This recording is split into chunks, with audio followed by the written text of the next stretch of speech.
Hello and welcome to the Sunil Jha Show. You're watching Speak Up India. The countdown for Mahua Moitra losing her Lok Sabha membership has started. This I am saying because three important things happened in her case. The ethics committee held its first meeting and three people, all connected to the case, deposed before the ethics committee. One, Nishikant Dubey. Second, Jay Anant Dehadrai.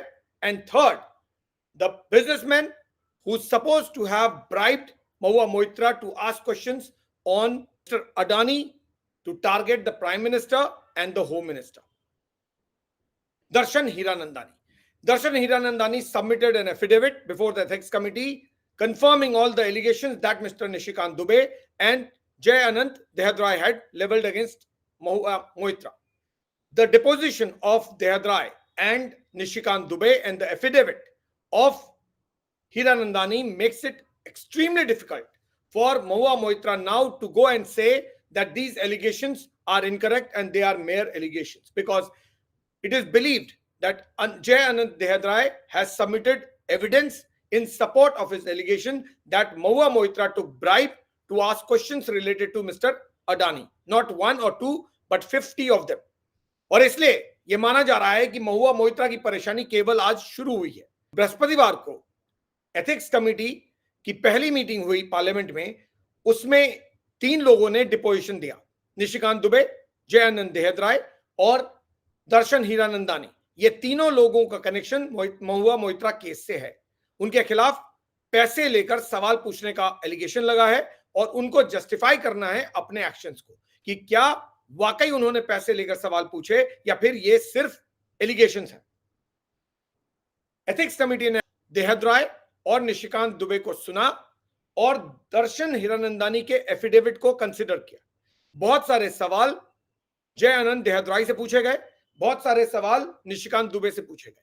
क्या कुछ पूछा गया, क्या कुछ हुआ, वो तो खैर नहीं बताया गया, लेकिन इतना साफ था कि तीनों ने वो सारी बातें कही जो उन्होंने पहले भी अलग अलग प्लेटफॉर्म पे, चाहे वो ट्विटर हो, चाहे वो प्रेस कॉन्फ्रेंसेज हो, चाहे वो मीडिया से बात करते हुए हो या फिर दूसरे जरियों से, जो कुछ भी उन्होंने कहा उन दोनों ने आज रिपीट किया, देहदराय ने और निशिकांत दुबे ने। दर्शन हीरानंदानी ने एफिडेविट के जरिए वो सारी बातें कंफर्म कर दी जो निशिकांत दुबे और देहदराय कह रहे थे। एथिक्स कमेटी ने 31 अक्टूबर को महुआ मोइत्रा को बुलाया है। 31 October Mahua Moitra has been summoned to answer questions from the ethics committee. अब महुआ मोइत्रा को जस्टिफाई करना पड़ेगा अपने एक्शंस को 31 अक्टूबर को। अगर वो जस्टिफाई कर पाए तो शायद वो बच जाए, अगर वो नहीं कर पाए तो इस बात की पॉसिबिलिटी बहुत स्ट्रांग है कि महुआ मोइत्रा को अपने मेंबरशिप से हाथ धोना पड़ेगा। अब इसके दो कारण हैं। एक तो पैसे लेकर सवाल पूछना गलत है और ये नहीं कर सकते आप। दूसरा, जो पूरा leakage of parliament login credentials है वो बहुत बड़ा इशू है और उसको लेकर भी महुआ मोइत्रा पर सवाल लगातार उठ रहे हैं। ऐसे में अगर ये दोनों चीजों को महुआ जस्टिफाई नहीं कर पाई तो उनके लिए बहुत बड़ी परेशानी हो जाएगी। मीडिया ने निशिकांत दुबे से पूछा था कि महुआ मोइत्रा ने आप पर फेक डिग्री का भी एलिगेशन लगाया है। निशिकांत दुबे ने कहा अब ये सवाल नहीं है कि किसका क्या फेक डिग्री है या नहीं है, पढ़े लिखे लोग ही झूठ बोल रहे हैं। वो लोग जो डिग्री लेकर आते हैं वही सब कुछ गलत कर रहे हैं, वही झूठ बोल रहे हैं। तो मेरे डिग्री पे सवाल उठाने का किसको हक नहीं है। सवाल ये नहीं है कि मेरी डिग्री सही है या नहीं, सवाल ये है कि क्या महुआ मोइत्रा ने चोरी की या नहीं, महुआ मोइत्रा चोर हैं या नहीं। ये वो सवाल हैं जो निशिकांत दुबे ने मीडिया को उस वक्त कहा जब वो पार्लियामेंट पहुंचे थे। जय आनंद देहदराय ने कमेटी के सामने तो डिपोजिशन दिया, लेकिन मीडिया से कोई बात नहीं की, वो चले गए। उन्होंने भी बाकायदा एक रिटन एफिडेविट सबमिट किया और उसके बाद जो भी बात उनको कहनी थी वो एथिक्स कमेटी के सामने उन्होंने अपनी रखी। देहदराय और हिरानंदानी ये दो की विटनेस हैं जो महुआ मोइत्रा के अगेंस्ट में निशिकांत दुबे ने प्रेजेंट किए। इस वक्त महुआ मोइत्रा को अपने सपोर्ट में दूसरे विटनेसेस को प्रेजेंट करना पड़ेगा ताकि उनका जो स्टैंड है कि ये सारी कुछ एलिगेशंस हैं, उन्होंने जो कुछ भी मिस्टर अडानी के बारे में कहा ये केवल उन्होंने एज अ सवाल जेन्युइनली पूछा था क्योंकि उनको देश की फिक्र है, ना कि इसलिए क्योंकि उन्होंने पैसे लिए थे हीरानंदानी, जो आपकी स्क्रीन पर इस वक्त दर्शन हीरानंदानी ऊपर दिख रहे हैं, उनसे पैसे लेकर बिजनेस कॉन्फ्लिक्ट के कारण जो हीरानंदानी और अडानी के बीच को प्रेजेंट करने की कोशिश जो महुआ मोइत्रा कर रही हैं, उसका नतीजा था वो सवाल, या फिर महुआ मोइत्रा ने अपने आप ही ये सवाल पूछे थे? जय आनंद देहद्राय वो शख्स हैं जो महुआ मोइत्रा के एक्स पार्टनर रहे। महुआ मोइत्रा के काम करने के तरीके के बारे में जय आनंद देहद्राय को पता है, और जय आनंद देहद्राय ने ही एलिगेशंस लगाए हैं और एविडेंस दिए हैं, न केवल निशिकांत दुबे को, बल्कि एथिक्स कमेटी के सामने भी आज उन्होंने वो एविडेंस रखे जिसको लेकर वो लगातार बात कर रहे हैं। सवाल ये उठता है कि क्या महुआ मोइत्रा के पास कुछ ऐसा है जो अपने फेवर में वो प्रेजेंट कर सकती है एथिक्स कमेटी के सामने 31 अक्टूबर को, when she has been asked to appear.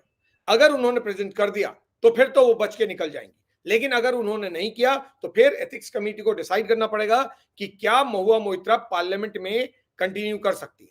वो शख्स जो महुआ मोइत्रा के पहले दोस्त थे, फिर पार्टनर बन गए, फिर उनके साथ उनका झगड़ा हुआ, आज वही उनके सबसे बड़े दुश्मन बन गए। दो शख्स हैं और दोनों शख्स की कहानी तकरीबन सेम है। एक जय आनंद देहद्राय और दूसरे उनके खास दोस्त दर्शन हीरानंदानी।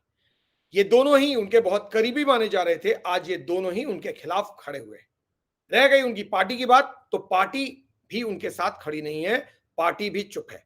पार्टी क्यों चुप है इसके बारे में मैं बात बाद में करूंगा एक डिफरेंट शो में, लेकिन फिलहाल बात पूरे कैश फॉर क्वेरी स्कैम की और महुआ मोइत्रा पर लग रहे एलिगेशन की। महुआ मोइत्रा के लिए आज का दिन बहुत इंपॉर्टेंट था। Thursday was an important and critical day for her because she was hoping that one of the three do not appear, Nishikant Dubey, जय आनंद देहद्राय और दर्शन Hiranandani, one of the three should say something in favor of her, but nothing of that sort happened. All three deposed either in writing or personally against her and substantiated the allegation that they had leveled. Now it's turn for Mahua Moitra to go and refute all the allegation that has been leveled against her and to prove that whatever she done or she has or whatever people are saying against her are just unfounded allegations and has nothing to do with facts. Whatever she asked about Mr. Gautam Adani in Lok Sabha were questions that she wanted to ask. It was not connected to any financial favors that she took from anybody. 31st October would be a critical day for Mahua Moitra. If she is able to justify her position, then there is a hope. Otherwise, time is running out for Mahua Moitra because neither the party nor her ex-partner, nor her close friend, close business friend, or the person who is going after her, which is Nishikant Dubey, none of them are putting or keeping their guns low. They all are not standing with her. None of them are actually backing her or even giving a scope or leaving a scope for her to escape.